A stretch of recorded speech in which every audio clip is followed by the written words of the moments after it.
Hello, everyone. This is What Your Pastor Didn't Tell You. Moses and Egypt. We're hanging out here. You got some Egyptians behind us or something. I'm not even sure what's behind us here. But I have Dr. Aren Wilson-Wright on. We're going to be talking about the Moses inscription recently that supposedly has Moses's words that he wrote. And uh, we're going to have an actual epigrapher to talk about it, to give an honest look at it, what we're seeing, and is this actually Moses? How are you doing today, Dr. Wilson-Wright? I'm doing great. Yeah, thanks for having me on. Yeah, yeah. Ironically, we had a previous conversation on the different Sinaitic inscriptions and early alphabetic texts and the formation of the alphabet. And I was like, oh, well, shoot, we need to have you on here. This works out perfectly. Yeah, This definitely. is this is your expertise, and there isn't a ton of you out there, so this is helpful. But yeah, could you just give us a 5 minute summary of what you think Michael Baron's inscriptions that he says he wrote about them? Like, but what is he claiming here? Yeah, so he's claiming a couple things. So the first is that these inscriptions record a language very close to biblical Hebrew, so what we have in the Hebrew Bible, Hmm. uh, with some slight tweaks here and there, and we can talk about those as we go on. That these inscriptions were written by Israelites and provide evidence of the Israelites both in Egypt and for an exodus into the Sinai. And that most importantly, or maybe most sensationally, that these inscriptions contain the signature of Moses, or the Hmm. name in two of the inscriptions. So those I see as the three big claims. Gotcha. All right. Yeah, and there's some other claims as well that are maybe you might be a little skeptical about. We'll get into, but so this person, Michael Barone, he recently uploads this document online on academia. It's not a peer review article. There's no real authority to it. He doesn't even have a master's degree. But lots of news people decided to talk about it and thought, oh wow, we might have the words of Moses on here. So yeah, we're gonna talk about these two inscriptions. One is Sinai 361, and another is Sinai 357. Could Yes. you explain what these are, where they're located, the context behind it? Mhm. Yeah, absolutely. So both of these inscriptions are from the site of Serabit el-Khadim, which is an Egyptian turquoise mining site or facility in the Sinai Peninsula. It was active. I mean, it was active at various periods of time throughout Egyptian history, starting in the Old Kingdom, most active in the Middle Kingdom, and then there was some activity in the New Kingdom as well. Hmm. And it's thought that the Semitic inscriptions from Serabit al-Khadim most likely date to the Middle Kingdom period, specifically the reigns of Amenemhat III and Amenemhat IV. This is because the Egyptian inscriptions from the site mention various Semitic workers taking part in the expeditions, and even mention um, a Semitic nobleman serving as kind of a junior partner in the expeditions. Hmm. So that's why they're thought most likely to date to that period. There are some people who date them a little bit later into the New Kingdom. There's one scholar who even dates them into the 13th century. Hmm. I think the evidence now is really shifting it towards 19th century Middle Kingdom, Amenemhat III, Amenemhat IV. Hmm. Um, the other interesting feature of Serabit al-Khadim, of course, it has the mines and the workers' camps. It also has a temple to the Egyptian goddess Hathor, who is worshipped as the patron goddess of turquoise. So she's called Hathor, Lady of Turquoise. Hmm. Um, and there are all of these, as you can see in the slide here, inscriptions, these large round top stela that were erected in the courtyard to the temple by leaders of the expedition. And these are primarily, actually exclusively in hieroglyphics. Interesting. And so this is how far away is this from the mines? Is it like right down the street? Is it a long walk? Long walk, yeah. So Yeah. you've got on one part of the site, you've got the temple, and then you've got some of the mines here, and then there are some of the mines like farther back into the Hmm. hills. The mines are like in kind of the hillside. Interesting. Okay. All right. And so yeah, this is just some stuff that I pulled up online. Not sure how close we are to the actual site, but so it's like in a cave. Is that right? Yeah, so Very interesting. many of these inscriptions were found either in the mines themselves or Mhm. kind of, you can see above the entrance to the mine, there's that sort of flat surface carved into that flat surface, or a flat surface like that. Hmm. And the ones that were carved inside the mines, those are still at the site. Those are still in situ. It was too difficult to remove them and take them to a museum. I believe many of the other ones, the ones that are inscribed on that flat rock wall, had either kind of fallen off. They'd been like chiseled too much, and they kind of fell off due to Hmm. weathering for the centuries. Um, or they may have been removed. I think most of them were kind of just found in like a heap of stones, like at the base of these mine entrances. Oh So wow. Sinai 357, this is one that's still in situ. It's still on the wall of Hmm. mine L, I believe.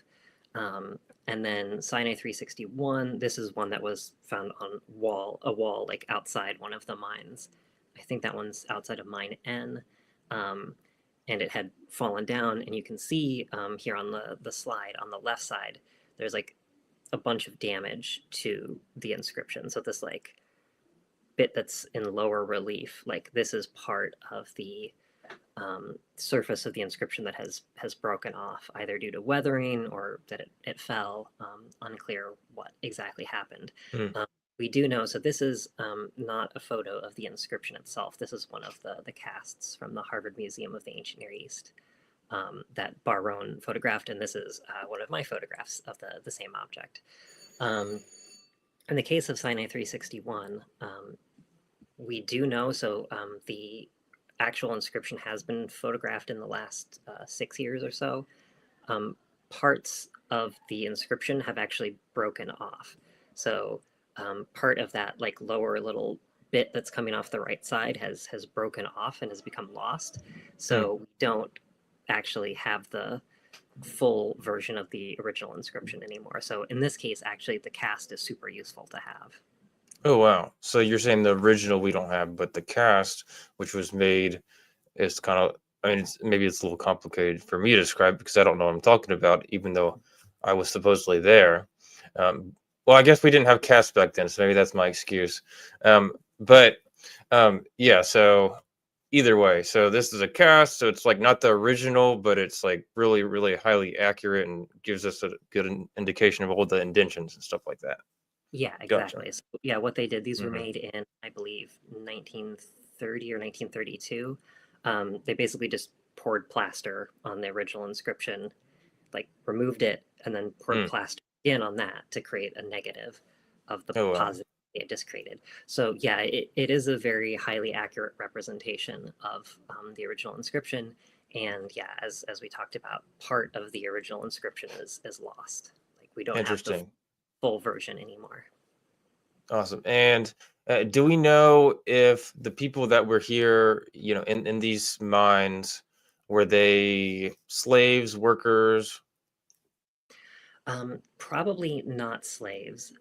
They seem to have been seasonal workers. So the work at Serabit al-Khadim was seasonal. There was, I think they may even call it like turquoise season, or the season of going to the mines in the Mm. Egyptian inscriptions. Um, there's a particular season that they would go, I think, so it wouldn't be too hot in this desert area. Um, and they would come with their expeditions. Presumably leaving from like the Nile Delta. And yeah, some of these workers were Semitic speakers or from the Levant, as I mentioned, but they weren't slaves. They were kind of just local workers who they happened to recruit or who happened to live in Egypt. There actually is a fairly large community of Semitic speaking peoples in Egypt during the Middle Kingdom already. So they may have already been resident in Egypt and just come along with the expeditions. Yeah. Yeah, I remember being a slave, but I don't remember going to these mines, but maybe you can jog my memory. So you said that they're seasonal. So what do we have, like texts that say, hey, yeah, this group over here is going over here at this time of the year, or how do we even know that? Yeah, so I think mostly know it from the inscriptions that expedition leaders would leave outside the Hathor temple. So those big stelas with the round tops, those are often reports from expedition leaders or other high-ranking members of the expedition, often highly braggadocious, saying like, "I brought back more turquoise than anyone before me. No one was bitten by a snake, no one died, no one got heat stroke, things like that." But they do include a lot of details about the inscriptions themselves, or the expeditions themselves, excuse me. Um, and one thing that they almost always mention is that, it's like in the time of going forth to the mines, like I seized a good moment. Um, and this is often how these begin, or the initial sections of them start. And that phrase, the time of going forth to the mines, kind of indicates that this is not all year round sort of activity, that is a seasonal activity that they pursued only during part of the year. Interesting. Okay. So Michael Barone has argued that these inscriptions were written by the biblical Moses himself. Me, of course. This is exactly what I would have been wearing. From an epigraphic perspective, how plausible is it to identify the author of such ancient inscriptions? Like, I mean, what evidence would we really need? Yeah, I think when approaching a question like that, it's helpful to break it down into three steps. So we've got like the epigraphic evidence, so like what letters are present on the inscription, how do we Hmm. read them? Then we have the linguistic evidence. How do we interpret those letters? How do we make sense of them? Like what are those letters saying to us? And then finally, there's sort of the historical contextual evidence, like how do we situate what the text says, how the text looks, within a specific historical context. Um, are the people mentioned in it? Can we link them to other texts? Um, Things like that. So I think Baron's proposal has some problems on all three fronts. So starting with the epigraphic, um, i.e., like what letters we can read and see on these inscriptions.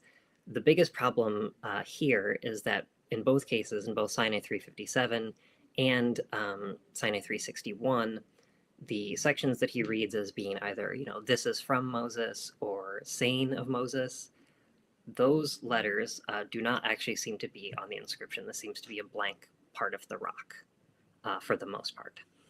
Um, so looking here at Sinai 357, um, we've got, well, do we have the photo without? Yeah, we do. All right. So yeah, this is somewhat zoom. Oh, let's see here. So that's the full wall.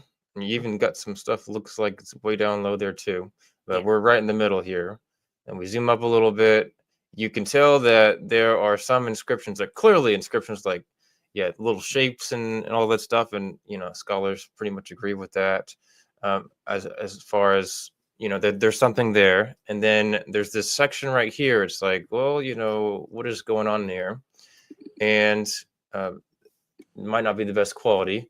But on the right, we have Barone's idea of what he thinks is there. So you got these squigglies and an equal and a plus sign.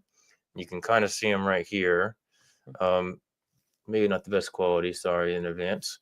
But yeah, any comments there? Yeah, absolutely. So um, those little, like the equal sign and the plus sign. So this would be an ev and a tav. So this could be like which or this.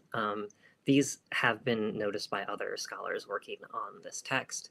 Um, it's debated whether or not they are intentional markings.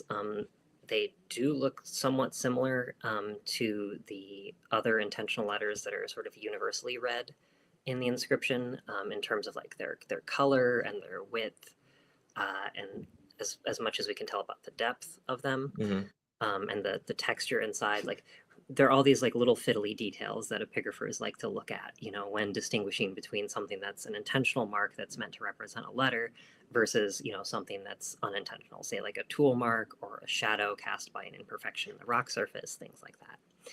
So these, the ev and the tav, those, I think are pretty clear. Now you can argue whether or not they're intentional or accidental. I mean, these are fairly simple letter shapes, compared to, say, the aleph there up in the left-hand corner, the bull's head. Like, you're not going to make that by accident, with just stray tool marks. But like 2 parallel lines, yes, you could pretty easily make that by accident, just chisel strokes. Similarly with the tav there, I think. But then when we come down to the 2 mems and what Barone reads as a shin, and we'll get into why I'm a little skeptical about calling that a shin here in a bit. When we look at that, we'll notice a couple things. So the first is that a lot of these letters are reconstructed in Barone's drawing, right? Like, there's not actually a whole lot of what he has drawn present on the rock surface. There's like these 2 strokes, the sort of diagonal strokes there. But there really isn't a whole lot after that that looks like deliberate strokes. I mean, there's some, crags in the rock surface here. You can see that sort of dark shadow there. These are crags. I mean, those do not look, they don't have the same texture. They don't have quite the same color or width as the deliberately inscribed lines. And then these diagonal lines on the left there, those are much thicker than what we see in the deliberate markings. And when we zoom out and look at the full inscription, we can see, so if you look up here in the upper right corner, you see all of these gouges in the rock surface. And it's important to keep in mind here that, this is an active turquoise mine. And that these gouges are where miners have, struck picks into the rock to break off pieces of the rock, which they then take outside and crush to extract the turquoise. So we've got a lot of gouges in the rock surface where rock has been removed for the purpose of mining turquoise. And if you sort of look at the texture there, it's got this very sort of gritty sort of texture to it. It's like not super smooth. It's got like, you can sort of see like bumps in it. And if you look at those 2 diagonal strokes in the close-up, those actually look quite similar to the tool marks and could easily be the sort of tool marks that we see that were used to remove the turquoise from the wall. So I'm skeptical that these are actually part of letters. And you can see, particularly in this image that you just put up, how much deeper those marks are than the marks from the deliberate letters right next to them. Those are thin and kind of shallow, and these are deep. Like ones that have been deliberately inscribed, like someone took care with that. And with this, it's just, they're trying to chisel rock out of the wall, and they're not really caring about like how well the strike looks. So I'm incredibly skeptical that there are any letters after the possible ev and tav there. Okay, so just for clarity here, so you say that it's possible that there's letters at the top here, and even if there are letters, all it would mean is something like this or which or something like that. But how does that fit in with the what's trying to be written by whoever wrote this? Like, is that part of the sentence? Is it just like words that they were gonna say something, but they decided not to? Yeah, I think for the scholars who think that these actually are deliberate letters, the little minuscule letters there, thought that this is like something that got left out by accident and needed to be written off to the side. Oh, interesting. Yeah, they didn't have erasers, did they? They did not. Yeah, and then on the other hand, you said that, just to summarize, this bottom left here, that is what Varan. It's part of what he thinks is a letter, but obviously, what the supposed indentions to the right of that, you might be able to see something if you look really hard, but there are different levels of, like, if it is a letter, something had to go really wrong, right? Like, so how would that even make any sense? So what would he have to say, this person Baron? Would he have to say that, okay, so someone put an indentation in there, and then when they were doing the rest of the letters just did it completely differently, or that it faded away? Yeah, I mean, there are a couple ways you could maybe push the argument and make it a little bit more plausible. Like you could say, for example, that this is a second writer, that they're using maybe a different tool, or they have a different style of carving than the vertical and horizontal inscription on the rock wall. But we still lead to, I mean, this still has some problems with it. So, like these strokes here on the left, these are like very deep and very broad. And then we'd have to imagine that somehow most of the rest of the letter, was abraded, faded away over the centuries, but except for this part. And we would expect, I think, relatively uniform weathering over the surface of the rock face. Like obviously it's not going to be completely uniform. It's not like they had belt sanders or things like that and they're coming through and like sanding smooth. But to have such a discrepancy between a very, very deep and wide stroke and then, the stuff that Barone reads here as part of letters, I think these are contours on the rock surface. This is not perfectly flat. It's not been smoothed down or anything like this. I think those are probably contours, but if you say they're not, they're very faint. So it would be very strange for a letter to like have one part that's very, very deeply incised still, and then the rest be like completely faint and hard to see. That seems a little bit implausible. I mean, it can happen, but hypotheses that don't require as many assumptions, I think, would be preferable to that. Yeah. I guess you could say like if people, they have a pin that doesn't work, and you're like, okay, well, I need a new pin after they drew part of it, right? Except in this case, it seems like the chisel would not be working. The chisel worked better the first time, and then they switched tools to make the rest or something, right?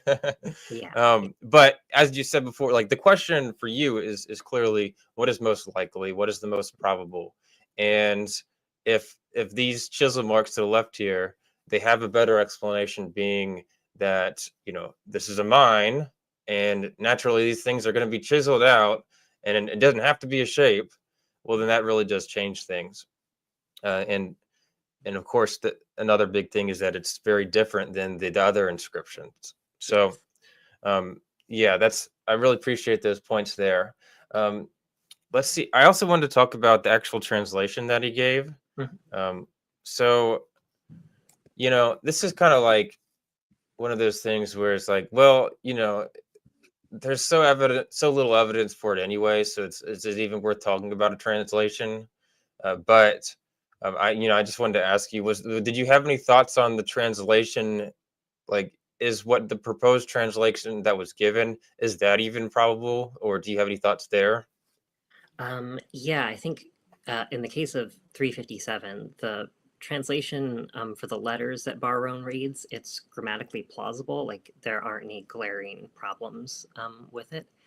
But it's a bit strange, like in terms of what it's saying. It's a bit enigmatic. Yeah. And I think you find this pretty frequently when people are trying to fit evidence to a conclusion rather than draw a conclusion from the evidence. You get sort of very tortured translations of texts that are, that require several layers of interpretation then to be like connected back to the main hypothesis, right? So like, what does it mean to root out an oppressed or lowly garden? Like, couldn't there have been an easier way of saying that, a more straightforward way of saying that? So yeah, when something like is very sort of convoluted and is difficult to make sense of, like not make sense of in the case of like, well, we need more information, like it's a short inscription, we don't have like the full context, but like make sense of like what is this even saying, like what does it mean to root out a lowly garden, or things like that, that should raise some red flags, I think. Yeah. And a big thing here, of course, is that this Boveron guy, he's trying to give evidence for the Bible essentially. And so, that's why there's the topic of like the garden and the manna and Moses. And he's trying to, supposedly, this is on their way out of Egypt, supposedly.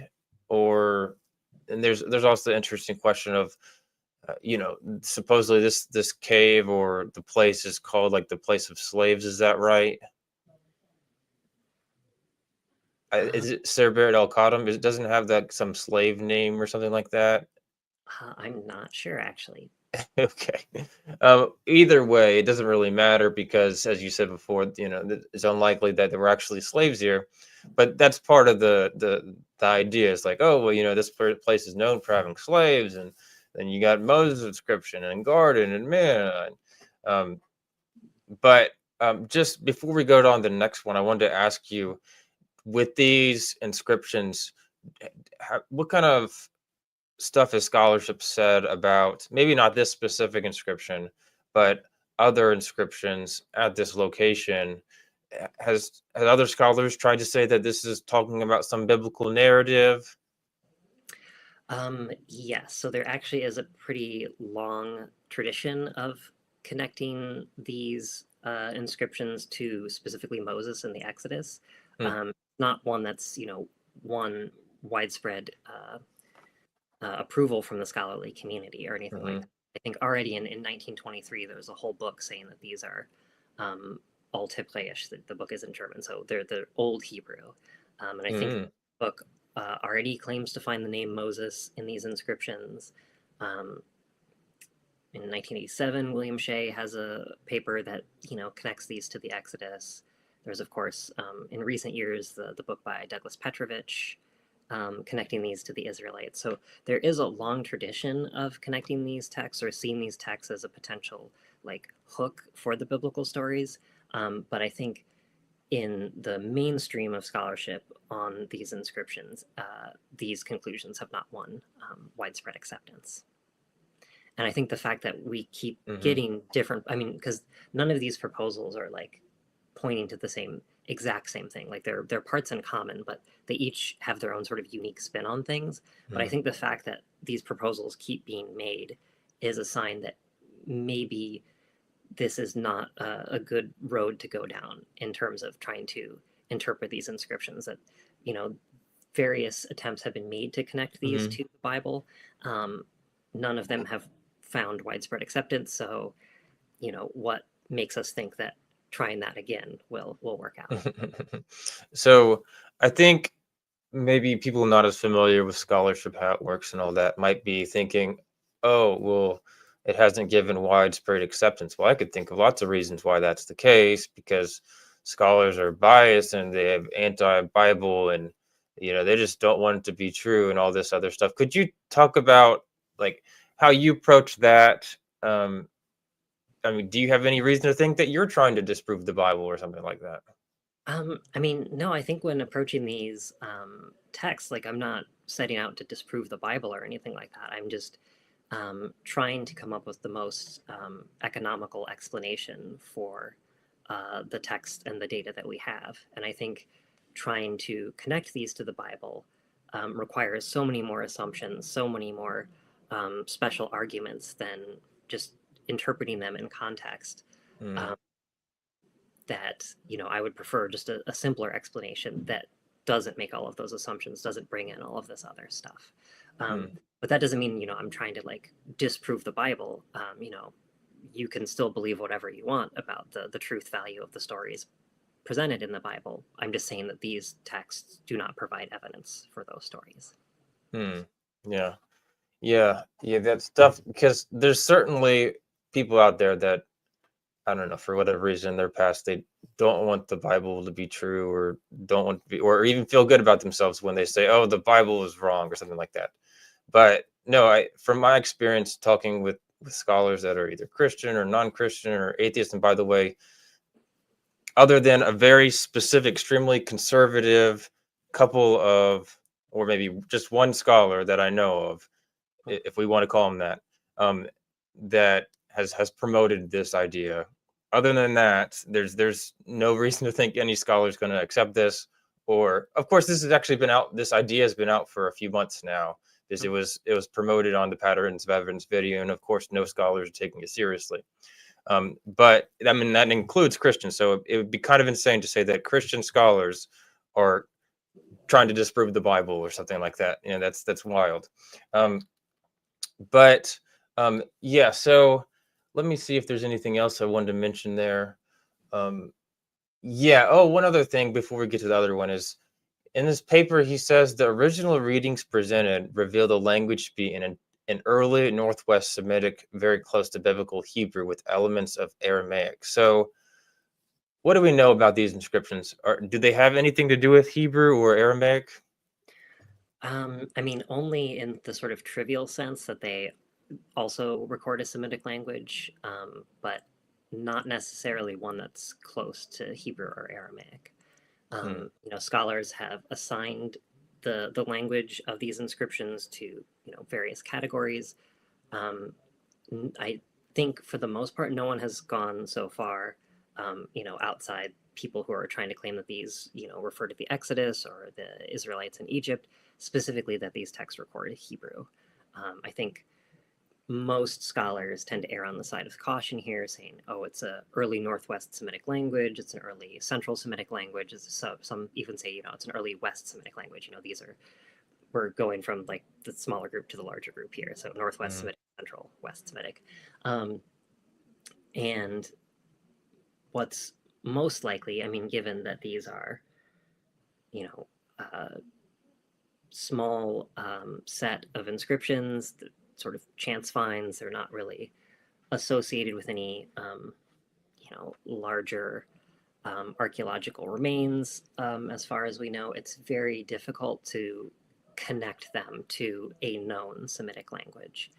We Hmm. can look at the features in the parts of the inscriptions that we can read, and of course, the readings of these inscriptions are uncertain and still being debated. Um, but from the work I've done on them, I would say they're probably a Central Semitic language. So, this would be in the same group as, say, Arabic and Northwest Semitic. And then, of course, Northwest Semitic has Hebrew and Aramaic in it. But, this would be like the aunt of Hebrew and Aramaic, or the great aunt of Hebrew and Aramaic, and Hmm. not like nearly identical to Hebrew. Hmm. So how would they even come to that conclusion? Clearly, these letters that are actually on these texts, not what we're looking on the screen there, but the actual letters on the text. Uh, how would we even come to the conclusion, oh, this is Hebrew or Aramaic? I mean, clearly these letters are extremely different than Hebrew we have today, but also the Hebrew we have today is in a type of script that was actually made a lot later. So even that evolved, right? That changed the shapes and sizes and all that. So how do scholars even come to that conclusion, whether this is even Hebrew or how would what would even Hebrew look like, right? Yeah, that's a great question. So I think there are two things to keep in mind here. So the one is that there's a distinction between language and script. So we can have a script. So like English is written in the Latin script, but English is not itself Latin. And there are many Hmm. different languages that are written in the Latin script. So in theory, any language can be written in any script. Hmm. Uh, so the letter forms, being much earlier, much more archaic, I don't think is necessarily a problem for these being in an early form of Hebrew. I think the real problem is with the linguistic aspect of it. So, Baron follows, I think, the majority of scholarship here in dating these to the reigns of Amenemhat III and Amenemhat IV. And this is, would be in the 19th and early 18th century. And the earliest, like the very, very earliest Hebrew texts that we have in inscriptions are, from about 900 BC. So we've got, about 900 years separating these inscriptions from Serabit el-Khadim from the earliest Hebrew inscriptions. And that's a lot of time. And we would expect Hebrew to have changed and evolved because all languages change and evolve over time. at different rates. Different languages change Mhm. more quickly, some more slowly, things like that. But we would expect, I think, some change over a period of 900 years. Like if you think 900 years is what separates us from Chaucer, and if in high school you read the Canterbury Tales, they're often footnotes telling you like, oh, this actually means this, in Middle English, or Mhm. the spelling is updated to reflect um, modern English as opposed Mhm. to Middle English. So a lot can happen in 900 years to a language, and I think if we look at the Hebrew that's attested in the Hebrew Bible, we've got classical biblical Hebrew, so Genesis, Exodus, things like that, um, compared to, uh, sorry, compared to things like, Chronicles, Ezra, Nehemiah, Esther, which is written in the Persian period, Mhm. around, say, like 400 or 300 approximately. The stuff in Genesis, I don't know, let's say 800. I'm opening a can of worms here by talking about the Mhm. dating of these things. I'm Yeah, just you talking chose the from, wrong book there. yes. But if we look at the difference between stuff that was written during the first temple period versus stuff that's written in the second temple period, these are separated maybe by about 500 years, and we can already see a difference. We can see a lot of changes that happen in the language as it's evolving and changing over time, and that's just over 500 years. So over a Mhm. span of time that's nearly twice that long, we would expect this to look different than classical biblical Hebrew, like what we find in the Hebrew Bible. Mm. Yeah.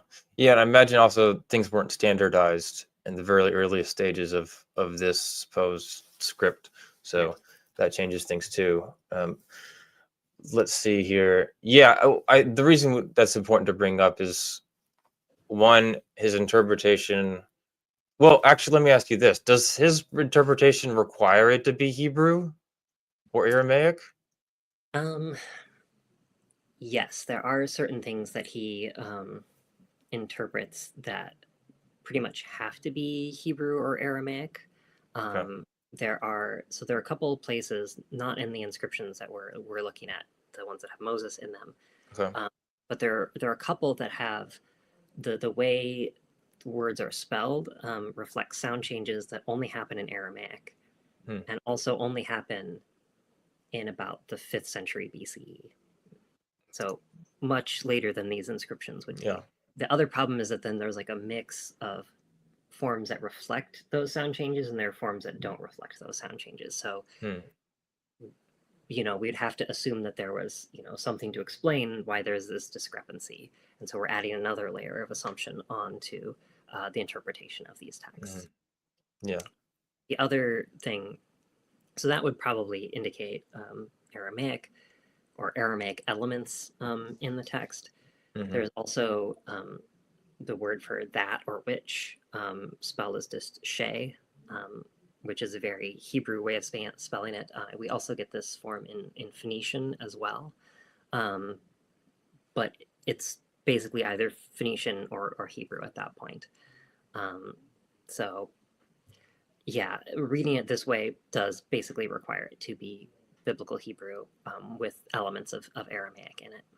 Yeah, that's really interesting because this is basically saying that, hey, either pretty much all scholarship has missed a ton of texts that actually had Hebrew in it this whole time. We just didn't even know, which is extremely unlikely, especially if we're talking about many of these people being Christians and non-Christians and all these other different religions. And then you have another level where, uh, uh, if that's not the case, then the case is that we just don't have any time period, any text at all of this language being used or the script being used for an extremely long period of time, which is extremely unlikely, right? Um, so yeah, that's a pretty crazy claim in itself. I mean, did he even give any explanation for that, or did he just kind of assume it in his article? Do you remember? For why there's like a huge gap in the attestation. Right. No, I don't think he addresses that now.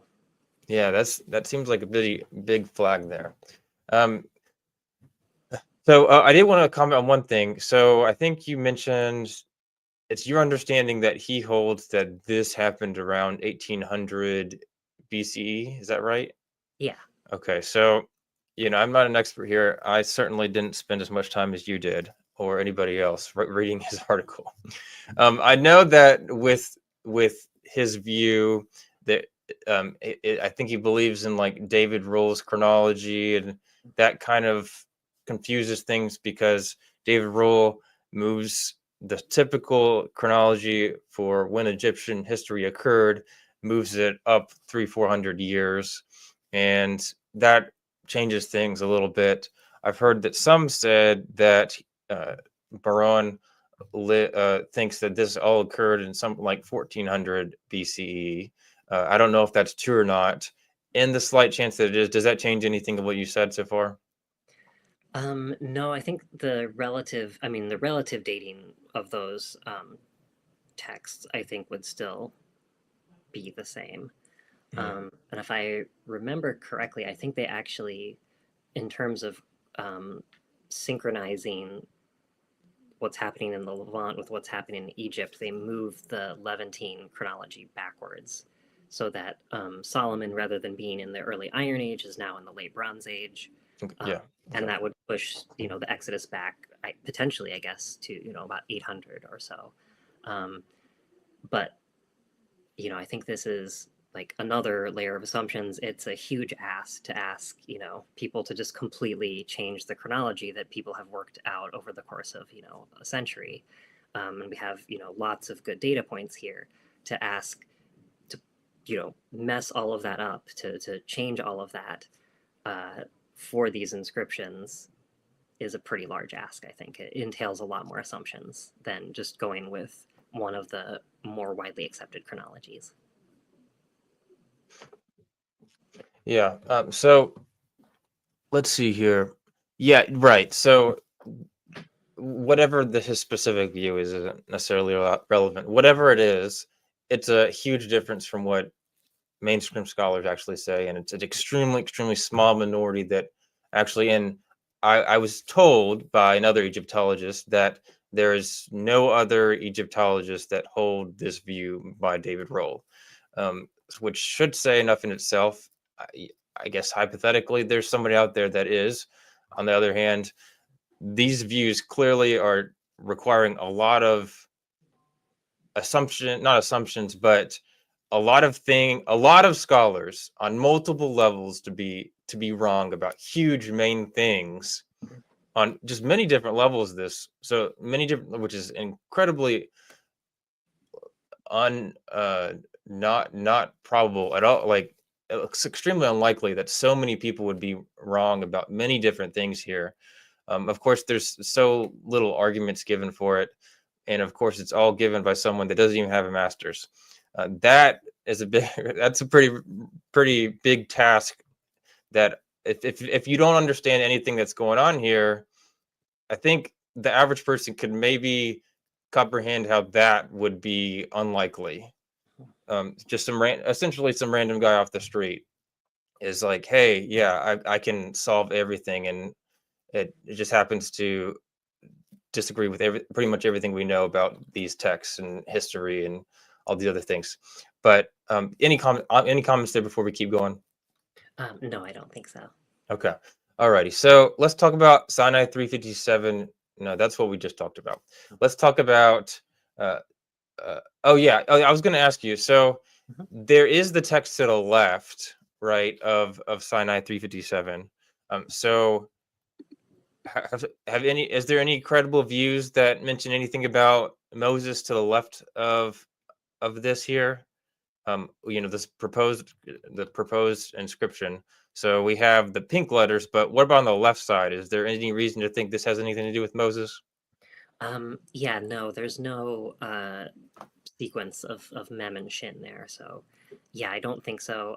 The scholarship on this text, for a long time, it was thought that this was like a message from a foreman in the mine to a subordinate saying, mine this many minas of turquoise for me.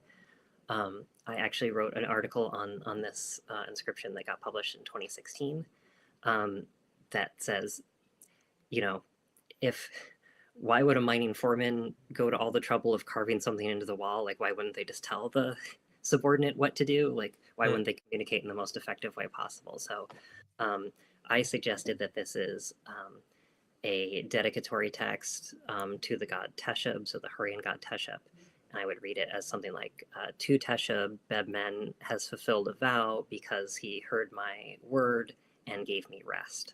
Um, so the format would be very close to what we see in particularly Phoenician dedicatory texts, mm. particularly he heard my voice or he heard my word and did XYZ as a reason for fulfilling a vow. So that sort of constellation of vow, hearing, voice is very common in Phoenician. We also have at one time in Aramaic as well. So um, I happen to like that interpretation. Of course, I also wrote the article, and I did not actually have access to this very nice picture by Cedric Pauliac, who's kindly provided it to us. So I want to revisit this text and see if what I wrote about it in 2016 is still holds up. If I still am, Interesting. yeah. Yeah, so you're not even 100% convinced in your interpretation as far as the text to the left, but that's that's very different than saying that the text to the right is has anything to do with Moses in itself. And so it sounds like depending on how you read the context of why they would be writing would change what the text could be saying. Exactly. Yeah. That's really, really interesting. Okay. And so, yeah, let's look at Sinai 361 and we can see what you think on that as well. So this is a picture you sent me, and you mentioned on the left there that it's damaged. So that's really that removes some text that was originally there and that we do not have anymore. Is that correct? I think so. Like you can see maybe about the middle. So there's like a squiggle um, near the edge, and you can see that it gets cut off by this break. So Oh, you it's mean over here? yeah, it's Okay. like in the middle here. Yeah, you're just on it, but it gets cut off by the break. So we know that you know there was presumably more letters here, but Hmm. they have broken off. This Hmm. is and not that this was already broken on and then written on. Okay. And is there any reason to think that the ones on the left would be letters? Because this is like a damaged cast, right? Is it? And how does that even work? What did they take a bunch of rocks from that kind of fail essentially, and then just made a cast out of that, which would basically tell us nothing? Or I mean, what are the probabilities that anything we're looking at the left side here is actually letters? I think incredibly low. I think because uh, the we have this difference in height, right? So we've got to the right it's higher and to the left it's lower.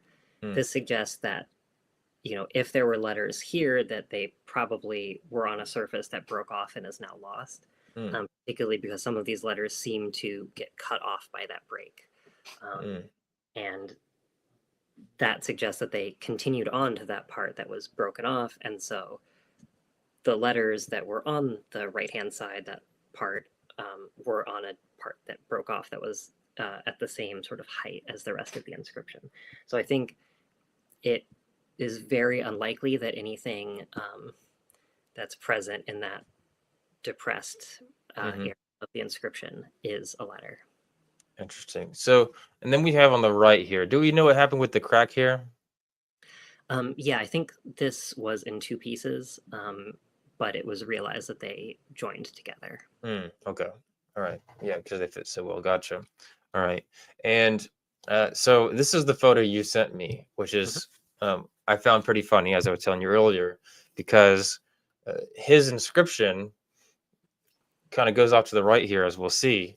But you didn't even send me that edge of it because you were so confident that there was nothing there. Yes, yeah, It's like, no, why would you take a picture of something that has nothing on it? But we have other photos that we can talk about still. yeah, But yeah, so the big thing here is the bottom right here, and then I mean, just from looking at this, it looks like you got one line right here of something, maybe another line right here of text. Hard to see what's going on over here. Not even clear what's going on over here. Is that generally how you look at it? Yeah, so I've also published on this inscription as well in an article from 2020, and yeah, I see four columns. The first two pretty well preserved. The second two, the fourth one just has a single letter in it. Okay. The third one has one that's pretty well preserved, and then two or three that are not so well preserved after that. Gotcha. Okay. All right. Um, so then this is his interpretation, which is a lot. There's a lot to look at here. It's hard to see what's even going on. So of course, as we mentioned before, on this left side, he thinks there's letters there. Uh, I mean, how does this make any sense to you? Because if you tell me that the text fell off and we're looking at, I guess, like a cast that wasn't the actual text, that would make me think, okay, there's nothing on the left side. And there's clearly, the indentions are completely different. So could you maybe get into Barone's mind and think to yourself maybe why he would think that there would ever be text on the left side here? Yeah, I'm not really sure why. I mean, that is the trick with epigraphy. If you're not considering, the different things that can be present in an inscription, that there are not purposely incised marks, that there are, imperfections in the rock surface, irregularities in the rock surface, tool marks, things like that. And if you come at something from sort of a maximalist view, it can become almost like a Rorschach text or looking, for faces in the clouds. And you start to see things that look potentially like letters, but if you really do the in-depth work of comparing and contrasting, things that look very clear and are have been interpreted as letters, seem to be purposeful tool marks, things like that second letter in the first column, that this is made up of 6 different strokes, like that's very unlikely to be accidental. If you compare how those strokes look to the stuff that's on the right, there's really no comparison. Yeah, and just for clarity, the different colors, the white is supposedly what scholars somewhat agree on, and then the rest is his idea. Is that correct, or it seems about right? I think, yeah, the yellow is um, yeah, stuff that he claims to be able to see, but I think has not been seen by other scholars. As far as I know, I don't think scholars have certainly restored text, proposed text that has been lost from these inscriptions, added letters that may have come after this final letter in column 4 or in column 3. And I even proposed, a restoration based on parallels in column 2 where it breaks off in my article on this. But as far as I know, in the history of scholarship, no one has added this many letters to this particular text. That's interesting. Yeah, yeah. So when you say maximalist, what you mean is every. It's interesting because he doesn't clearly he doesn't see every single possible indention as something. This is true, yeah. Right. I mean, obvious examples. These got some weird holes looking in the middle, or on the left side here, or there's some seems like indentions. Who knows how they would have got there? But he doesn't think that's part of the letters. Yeah. So it's interesting. So not everything is is a letter, but almost every possible indention is apparently a letter in this, which is interesting. But that's really interesting. Unless if somehow he just didn't know that the left side was broken off and that you can't really see anything there. That that's my only. I'm no scholar, of course, but I just wonder why someone would think there's something on the left side here. It's really interesting to me. Yeah, and as far as I know, in the history of scholarship, I don't think anyone has proposed reading anything on that left side. I think every scholar has interpreted this as being broken, and there not being any writing preserved there. Oh, maybe he doesn't think it's broken. That's interesting. I think maybe he doesn't think it's broken. Yeah, I think that Yeah. might. Well, that would that would certainly explain that. That's funny. Yeah, Um, that might be the case, but I think you yeah. would need to make a case for why that is. Right. Right. Just explanation is needed. Right. Yeah, further explanation is needed, definitely. Right. Um. Um. Okay. Yeah. Let's keep going, and then I have another question, kind of based off what you just said there. So yeah, this is what he was saying. The big part that we're talking about here is supposed Moses inscription on the right side. Here we have a mem machine. So, how is he proposing we pronounce this? And is it the same as the other one? Is it It's slightly different. So he starts actually near the seven. There's a noon and an aleph that are also part of this column. So uh-huh. this would be Okay. um, biblical Hebrew neum, which is like saying of so and so. Usually it's like neum Adonai, saying of the Lord, or thus Hmm. says. But this would be neum Moshe, so saying of Moses. Interesting. Moshe. Okay. All right. And okay, so the M is not part of his name. It's just the MS. That's right. Yeah. Had a brain lapse there. So yeah, this is zoomed up, and you have his photo on the left side here of what he thinks it is, and then on the right side is your picture that I think gives a better quality than what he had in his files, and helps us see it a little bit better. And as I said before, some of it is cut off, as you can see in this next one. So in the middle, you'll see that you didn't even have the full photo because it just seems like there's nothing there. Um, so yeah, that's interesting. I don't know. Like, what are your thoughts as far as analysis of this text? And I can flip through the photos that we have here. Yeah, and this is the photo from 1930, I believe, from Okay. Bhutan publication. Um, but yeah, I think in the case of this one, I am even less convinced that there are letters there. That the Neum Moshe is actually present in the inscription than I am in the case of Sinai 357. In the case of Sinai 357, I think there are marks there at least. I don't think they were made by the same implement as um, Mm, what was used to carve the inscription, and hmm. there certainly, would only be a very tiny part of a letter that would be preserved. But here, I actually don't really see uh, any of these letters that Baron is reading um, underneath. Um, Yeah.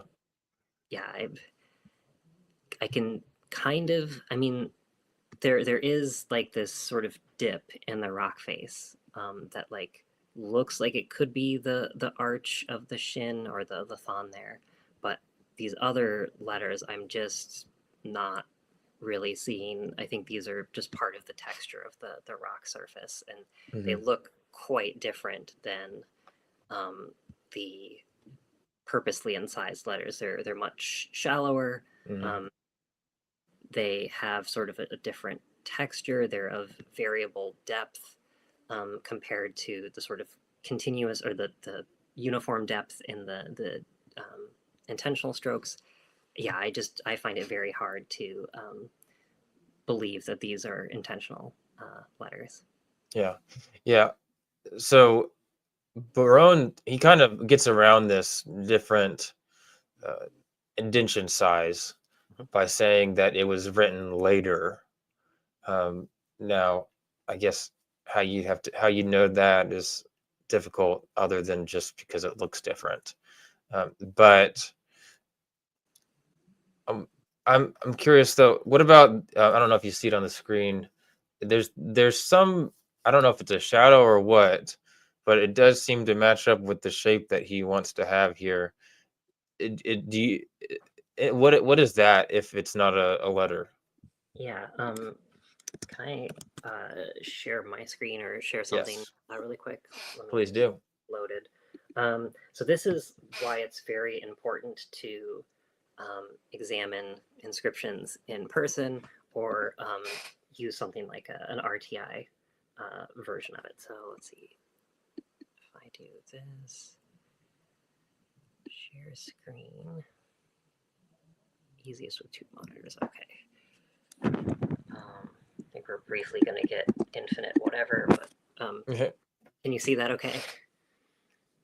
Or is it? Not loaded up yet. Okay. Oh, yeah, I've got a share this window. Okay. Can you see this okay? So it's loading. this is okay. All right. Oh, that's interesting. Okay. So this is what's known as an RTI, which stands for Reflectance Transformation Imaging. And how that's made is that we have the object, we have the camera a fixed distance away, we keep that stationary. Mm-hmm. We take a series of maybe about 54 photographs, it may be more now, it was 54 when I made this, and you change the angle of the flash each time. So like you try to create a dome of light with the flash being a fixed distance. Mm-hmm. You can't see it in this photo, I've cropped it out, but you put this little reflective red or black rubber hemisphere in the photo, and that catches where the flash is. And a computer algorithm is then able to take those reflections of the flash and take the images of the whole inscription and stitch them together in such a way that you can then simulate any individual light angle. Like rather than just the 54, we can do anything we want with this. Mm-hmm. And what's helpful about that, and why it's important to either see inscriptions in person or have something like an RTI, is that viewing inscriptions from different light angles is very important because you know, a static photograph, I mean, any image of something is a representation of it. It's not exactly the same as the object itself. But with things that have irregular surface texture, like this inscription, for example, seeing it from only one light angle, such as in a static photograph, can lead to, you know, interpreting aspects of the surface texture as deliberate inscription. So, you know, look at how, say, so here's the shin at the bottom here, and look at how that behaves. And let me get a friendlier light angle for seeing it. So this is the little bits I think that Barone reads as Aleph here, sticking out to the side. And look at how those behave compared to the deliberate parts of the inscription. You can see that they disappear in some light angles. And this is not to say that, you know, some strokes of the inscription also won't disappear in some light angles, but this is a good clue that we're dealing with a surface feature, and that when we illuminate from some angles, it casts a shadow, and from others, it doesn't. So like from this light angle, we've got light coming up from the southeast. You can't really see those strokes super well, but if we go up here to the northwest, all of a sudden they appear. So this suggests that there are sort of these bumps here and here that are casting these shadows here. But notice, you know, with that intentionally incised lines, I can move this all around and they don't really seem to, you know, disappear completely when I do that. Oh, interesting. We can do with this that makes RTI actually superior in some ways to viewing inscriptions in person, is we can simulate, say, here's what the surface texture looks like as false color. So this shows like the differences in color are indicating changes in the surface texture. So like you can see here on the edge as, you know, like as we have a difference between the edge of the inscription and then what's behind it. So this is like a big difference in surface texture. Like it's very green. So that's like an extreme difference. But, you know, around the edges of the letters, we've got more of like a blue. And then you can see here, like this is wider, it's very gradual, like these are just seem to be bumps in the surface of the inscription. They don't have that same look that the intentionally inscribed letters do. And we can also do things like diffuse gain. This increases the, like, artificially increases the depth of inscribed elements, which can make them stand out a little bit more. Mhm. Even with that, I mean, now these do look a little bit like intentional things, but I still think, you know, this it's got this like rounded look. It's got kind of a curve to it. Definitely part of the surface texture and not deliberately incised. Hmm. Yeah, it kind of gets back to what we were talking about earlier. It's like if every possible, even semi-possible thing that slightly looks like a letter is a letter. If we assume everything like that is a letter, then cool. But there's many other possible explanation for what these little things could be. Exactly. Yeah. Yeah, that's really interesting. How your software and what scholars or professional epigraphers use could disqualify or give us even greater detail on some of these things. That's really cool. Yeah. Yeah. The RTI is super super helpful for these sort Yeah, of things. awesome. All right. Yeah, did you have any other thoughts on that little section there? No, I don't think so. Okay. All right. Um, I'm also curious about so on as you'll see, you on the picture to the left here, you don't have the edge that so he's got some other rock it looks like or something that he's got on the edge here and that he thinks that gives us maybe more details about what the letter is there. Any idea where that came from? I think actually it may not be a case of he has more. I think um, that the inscription broke some, or maybe the cast broke, Okay. and those bits that look like they're added are actually the break marks are different than what we have in that photo from 1930. Hmm. So what are you saying that somebody added it later or thought that they matched? No, yeah, what I'm saying is that I think, can we look at the photo from Bhutan, the 1930 photo? Yeah. Yeah. All right. Hang on, let me get a comparison of this really quick.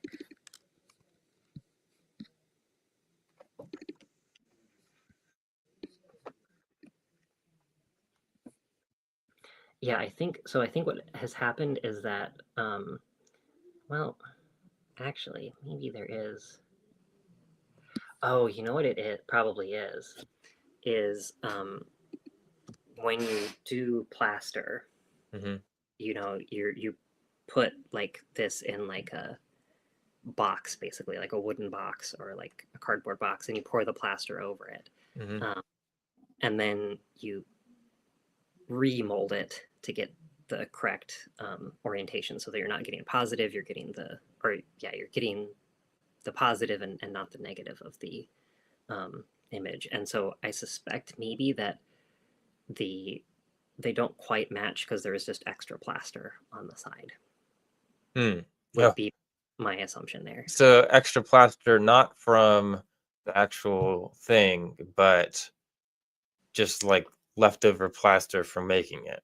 Yeah, I think that might be the case. That would be pretty wild Yeah. if that's what he's arguing is has letters on it. That's really, really interesting. Okay. All right. Well, and then there's the question of the actual translation. Did you have anything to add there other than it seems like another case of just being a bunch of random assumptions? Um, yeah, I guess in the case of this one, there are a few things that struck me as a bit strange if this is supposed to be biblical Hebrew. Hmm. Um, this, where is it? In line 6, what he reads is Ze She Bata Boshni Mush or something like that. Um, this combination of Ze, which is this, and then She, which is like that or which. Hmm. Um, I looked, I could not find any examples of the demonstrative pronoun plus the relative pronoun meaning in that or because or anything like that in biblical Hebrew. So I don't Hmm. think we have precedent for that. Um, the other difficulties also in line 6. This ba'ata. In biblical Hebrew, we would expect this to be spelled with an aleph in the middle, so beit aleph tav, and not just beit tav. Hmm. Not impossible for it to be left out, but it's much more commonly written with the aleph there. Mm-hmm. Yeah, that's really interesting. Uh, I guess my first thought is maybe it's a modern Hebrew thing, and maybe that might have been why they included that. Unless, I mean, unless if maybe you're just missing an instance, um, or maybe he could say that, oh, it changed, the language changed a little bit. And so it's Hebrew, but it's also an earlier Hebrew that has different rules. But yeah, who knows what he would actually argue there. Yeah. But you don't have any idea if that's a modern Hebrew thing, do you? I'm not sure now. Yeah, yeah. Because the thing is that this Baron guy is actually a rabbi. So as you typically get with these kind of things, it's like, well, modern Hebrew is actually different than ancient Hebrew, and that changes a lot of these, proposed like internet reconstructions that you get, or these translations and stuff like that. But all right, so yeah, and while we're at it, I don't want to take too much of your time, but did you want to add anything about what scholars typically interpret this text as? Yeah, so there's a very common series of letters. It occurs in 7 different inscriptions.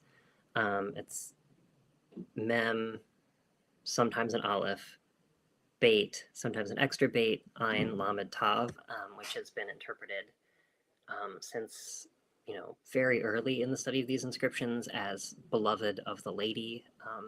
This is probably the Semitic parallel to the Egyptian phrase beloved of Hathor, lady of turquoise. And this does seem to have part of that in the second column. So it's got the waves of water, it's got a hay, it's got a bait, no real ein, but it's got a curve that could be part of the lamed. And then what scholars have done with the rest is, pretty highly debated. In my paper on this inscription, I had suggested there are 4 inscriptions that have basically the same thing as what we have in column 1. So Zain or Ev, Thon, Bait, Thon, Nun, Mem, Thon. And I suggested that this meant, and this sequence is always combined with the beloved of the lady sequence. So that this would mean something like those beloved of the lady are those who talk about Moth, Moth being a personal name that we have at Ugarit. And this would match kind of what we see in the Egyptian inscriptions, where a lot of them, entreat the reader to do something for them to perpetuate their post-mortem existence, to perpetuate their memory. This series of inscriptions, these 4 inscriptions that have this combination of sequences, would be saying, oh, reader, like,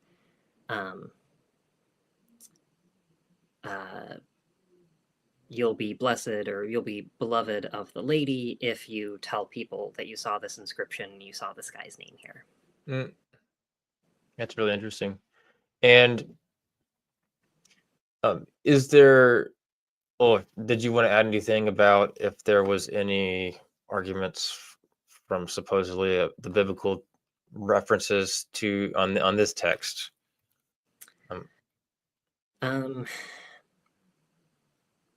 You mean things that would have to be in the Bible, or? Well, I guess in this instance, unlike the other one mentioned a garden, which is supposedly the land of Israel, however that makes sense, and then there's supposedly manna, supposedly. On this one, it's actually not really anything to do with the Bible. It's about Ba'alat, which is, I guess, the female version of Baal. But do scholars agree that that's Hathor? Yeah, I think scholars are pretty well agreed that Ba'alat is the Semitic title or Semitic equivalent of Hathor. Okay. And do you know how that came about? Because why wouldn't they just write something that says Hathor on it? Yeah, that's a really good question, and may suggest that they are equating Hathor with one of their own deities rather than like adopting Hathor. Yeah. So that could be, not that there needs to be more evidence, but that's more evidence that I guess that maybe has a Semitic origin, or more evidence that Semitic people are writing this compared to Egyptians. Yeah, for sure. Interesting. Okay, and then there's the other fun one, which, so he argues that this god El, which is supposedly the god of the Bible, is that the servant of this god El is coming around and chiseling off and hacking and crossing out inscriptions of the god Hathor, as basically saying like, hey, this god isn't real, or something like that. Do you have any thoughts to add there? I know that we had in the last one, that scrabble in the middle there, that's supposedly one of those. Did you have any thoughts to add with all that? Yeah, maybe a few here. Just that I think, again, this is a case of interpreting, as many of the different surface features as being deliberate as possible. And many of these inscriptions are weathered. They're not in the best preservation. And so I think the majority of these cases where he sees the Dalet, the fish sign being crossed off, this is just weathering in the rock surface. I mean, in the case of Sinai 361, I don't even think that there is a fish sign there that's been crossed off. But in some of the other ones, there's some interesting things going on. The Sinai 365 A, I think, there are actually two 365s. I think this is A. I'm not sure. I don't actually know if any scholars have identified that middle character as a Dalet that's been crossed off, or I mean, a Dalet period. 358, yeah, that is a Dalet. I mean, there is some weathering or maybe some chisel marks around it, but they do seem to be a little bit different from intentional inscriptions. You talking the one on the bottom left? Yeah, bottom left, yep. And then, yeah, Sinai 375A is very, very weathered. It's very, very hard to make anything out.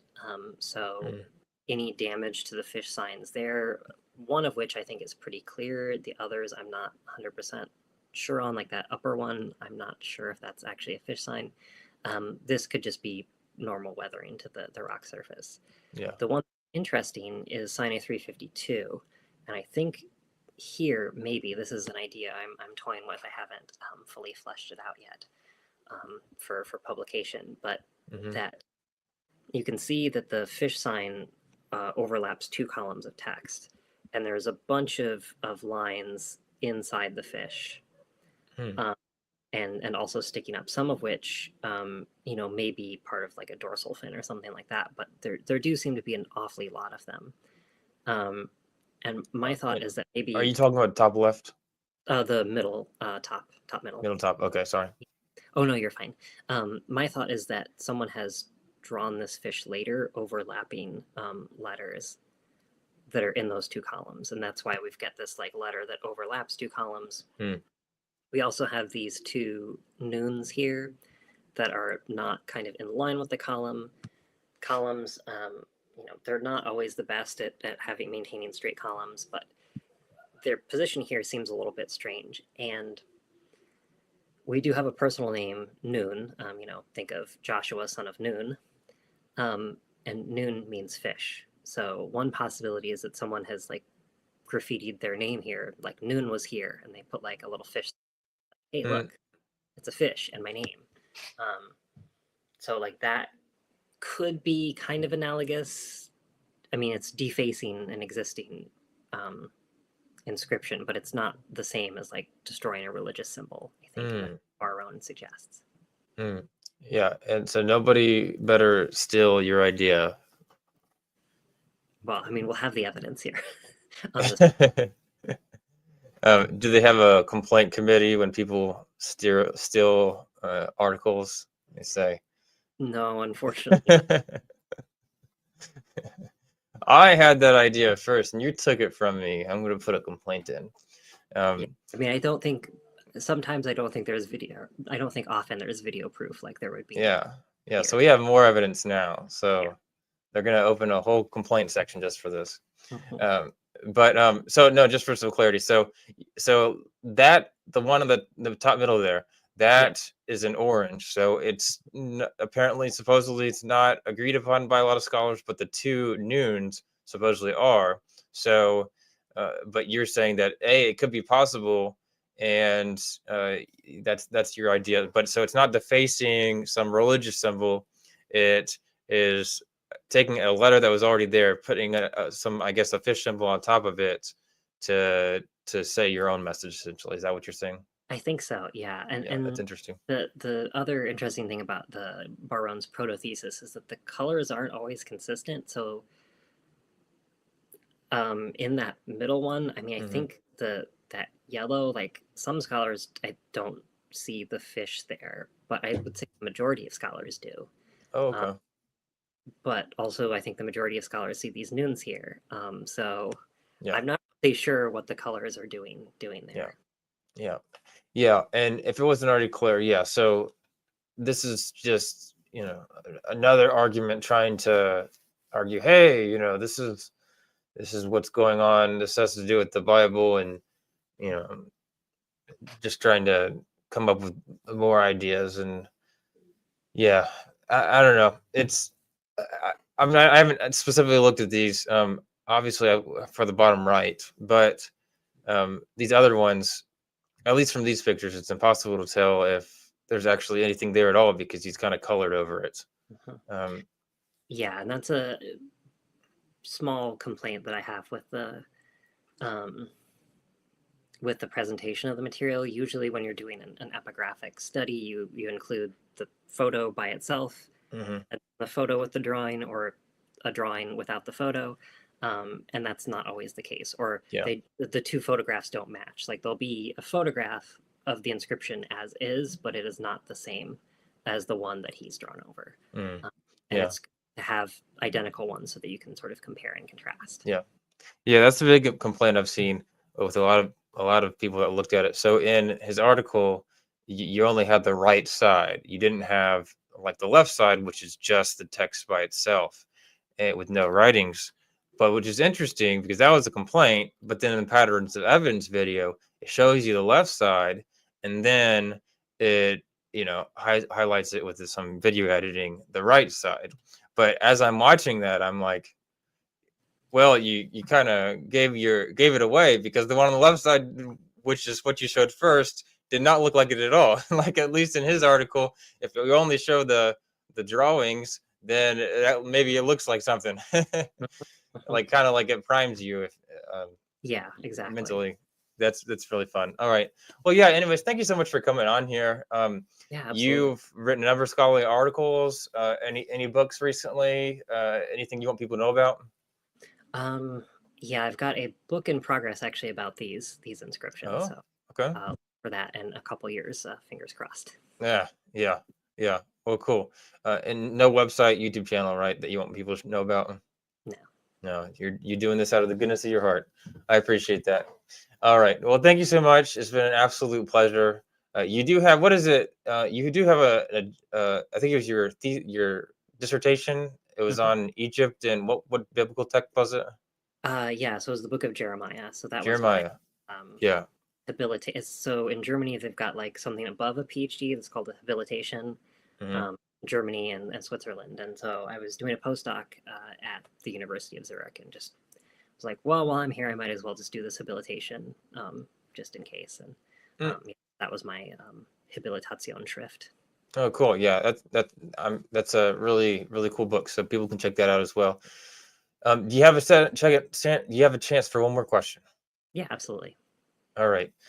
So our friend J.S. Marduk Spear says, "What was it like to do a habilitation at the University of Zurich?" Yeah, it was really good. It was a really positive experience. So my advisor there was Conrad Schmidt, the biblical scholar, and as I mentioned, this book Jeremiah's Egypt emerged out of my habilitation schrift. Um, yeah, it was a very positive experience. Yeah, it took about I kind of went back and forth about what I was going to write the habilitation schrift on. Oh yeah. I think took me about a year and a half. Then I had to go to have a defense. The defense is a little bit different than, you know, a dissertation defense, where they like ask you questions about the dissertation. The habilitation, I think the idea is it's supposed to prepare you to like lecture and be able to teach at a university. So Hmm. you're actually not allowed to talk about the subject of your habilitation. You have to talk about Uh, a different topic to show that you've got like sort of breadth. I talked about a completely different topic. You know, they had read the reader reports for the habilitation, and the faculty voted and you know, awarded me the degree. But a little bit stressful as these things can be, but it was a definitely positive experience overall. What was the other topic you talked about? So I talked about the sensory experience of what temple service would look like in ancient Israel. So thinking about, you know, all of the different aspects of the sensoria that would have been present based on the various descriptions of the temple. Not saying that the temple, you know, looked exactly like the description in 1 Kings 6 or 7 Hmm. or in Ezekiel, but just saying like what sort of general elements are there, what would they have conjured up for priests serving in the temple.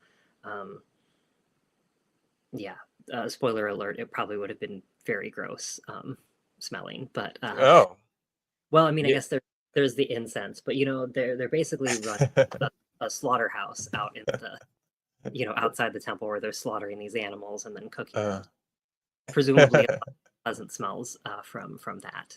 yeah, Mixed but with pleasant smells. all right. Some of them had that cannabis though, so that might have changed. This is true. Yeah, the Arad altar. Yeah, definitely had some cannabis residue on it. That would definitely change things as well. Yeah, I don't know. I've never attempted to be high and smell terrible things Yeah, with of dead all animals. attempted So slaughterable as well. Like would maybe not be the best, most advisable experience. awesome. Well, it's been an absolute pleasure. Thank you so much for answering that, and I really appreciate you coming on here. This has been awesome. And yeah, people, please check out your work. If you like this, make sure you to comment your thoughts. Even if you don't have any thoughts, just comment for the algorithm, and subscribe, and tune in for more archaeology and Bible. Thank you so much for coming on here. Yeah, thanks so much for having me. Take care.